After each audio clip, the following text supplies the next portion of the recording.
smiling. It's much better to try and get and elicit direct feedback.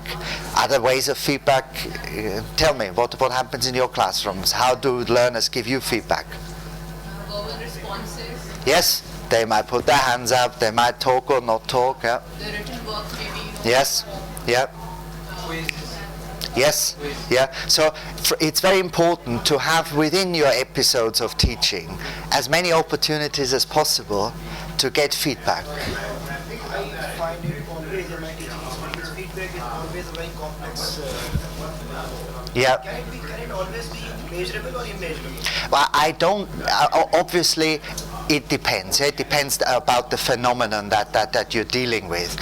If you're dealing with a fairly complex mathematical concept, then the more measurable this thing is, I think the better in order to help you to do this. But by and large, I think, given the extremely fast pace of lessons, the complexity of what's going on, I think one might be a little bit ambitious to try and get measurable feedback. Yeah. So, but I think some feedback is better than none. Yeah. I'm a language teacher. Yeah. Sometimes I find, these pre-processors, Yeah. give them remarks on their composition. Yes. Because when I see that, well, next level, they fail to do Yes. the similar one. Yeah. This is something quite confusing for me. Yeah. Yeah. And Get what you're saying, then you get their copies, then what happens? Well, one student has produced a very good essay, and I've given, according to my measurement, some marks. The next time, the same student has given me a very poor essay. What's the point of giving me? No, but yes, how is it confusing for a teacher? I mean, the student has its ups and downs. I mean, one, just to try and address that question briefly. Obviously, when you talk about an essay, you talk about something rather complex. Yeah? There's lots of different processes that go into composing an essay. The focus could be on grammatical accuracy, it could be on composition, it could be on complexity of argument, it could be on all sorts of things. So I think we need to be very clear about is the one thing that you're talking about here, where the student that did well, the same sort of thing that they did here. Even if that were the case, we need to remember that learning is not something that has a trajectory like that, but learning is something that happens like that, yeah? Where you need to have reinforcement, where you have you called it ups and downs, yeah? So we can't just expect the learners here now, and invariably they might go out there. In that particular essay, they might have particularly done well in trying to get to grips with one particular syntactic phenomenon and got that right. And then in the other one, they focused on something else, paid less attention to this. But that doesn't mean, you know. So that comes back to the importance, in my view anyway, of having very clear criteria for assessment. Yeah. Yeah.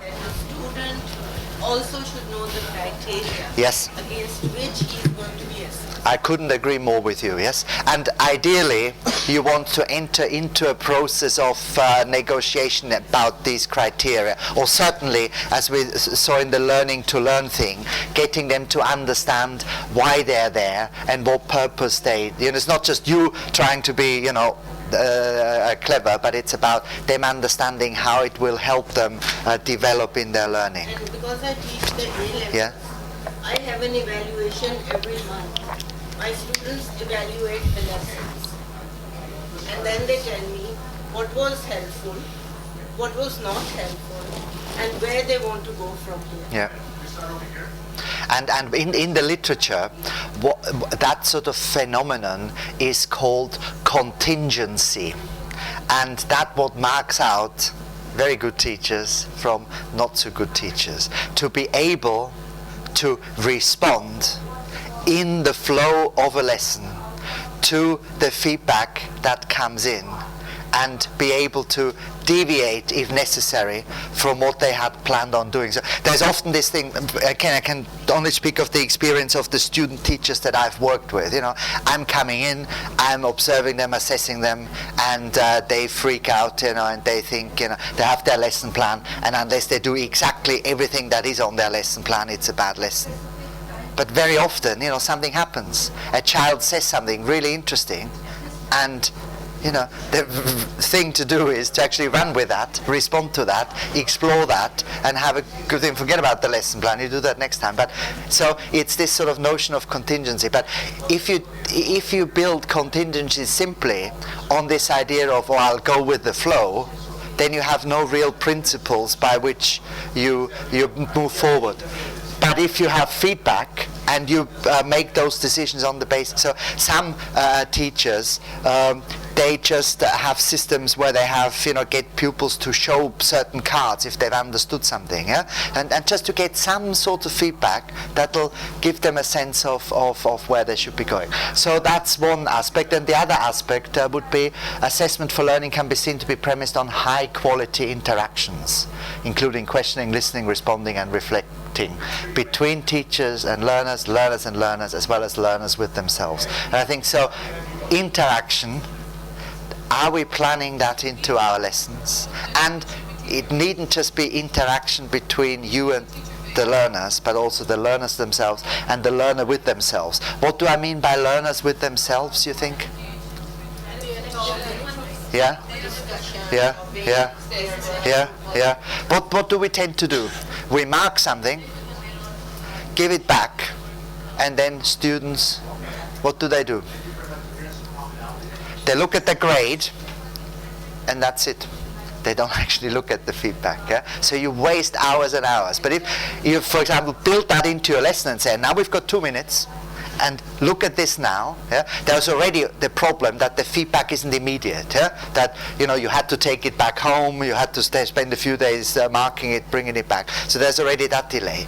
But at least then you have a way of getting the students to actually engage with what you have said and commented about their work, and then maybe have a little plenary and say, okay, let's try and do you understand what that actually means, and do we have examples of how it could be done better, and by doing simple things like that, in terms of these dimensions here, I think quite a bit can be achieved. And a colleague of mine, Professor Dylan William, who's written quite a bit about this. I don't know if you have ever looked at any assessment literature. Black and William will have sprung up. And Dylan was part of this project that we did. And that actually was published in 2009. He identifies those key aspects. So first of all, he's saying when we think about assessment and when we think about formative assessment, we have to think about it in terms of what the teacher can contribute, what the learner can contribute, and individually, and what can happen in terms of peer interaction. So starting would be where the learner is going. So the teacher needs to spend time clarifying and sharing learning intentions. Learners need to understand and share learning intentions. So are we building that into our process of teaching? Do we give learners an opportunity to explore their understanding of what it is that needs to be achieved? And clearly the learner individually needs to do that as well. And have we got mechanisms in place to encourage them to do that? So that's an important thing, to establish where the learner is going. But then of course also where the learner is. And as a teacher, research suggests that engineering effective discussions, tasks and activities that elicit evidence of learning.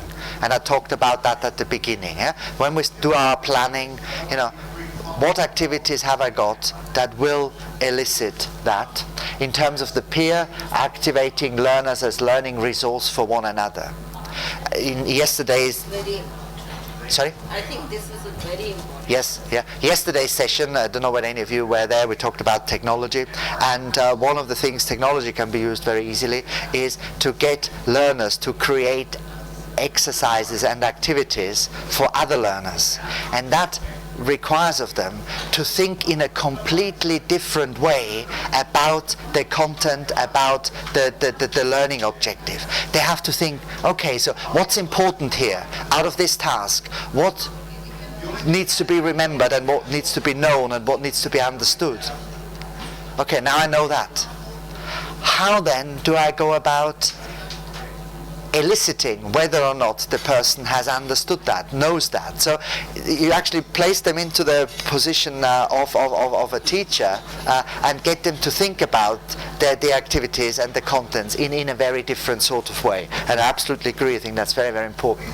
And similarly on the sort of individual level, and then clearly important about how to get there, providing feedback that moves learners forward. There's feedback and feedback, and if we had the time, I did quite a bit of work on looking at the literature of feedback, and I'll show you some slides later on, and there's a whole wealth of things, but there is feedback and feedback.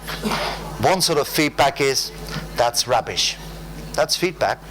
You won't feel particularly enthused by it and think, okay, you know, what do I do with this now? The guy doesn't like me, he thinks I'm no good, so I'm not going to do anything about it.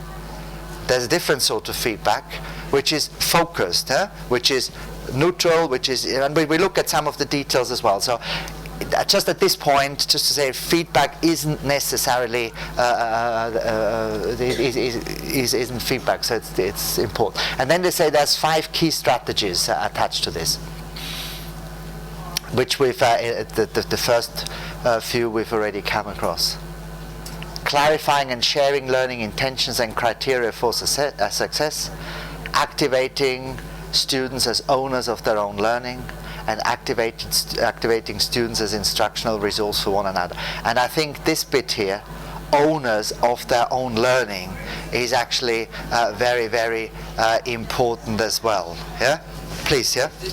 Exactly on this point, whenever I give back a test, Yeah. I've marked it. Instead of the students asking for feedback, they're more interested in the marks, Yeah. playing with each other, Yeah.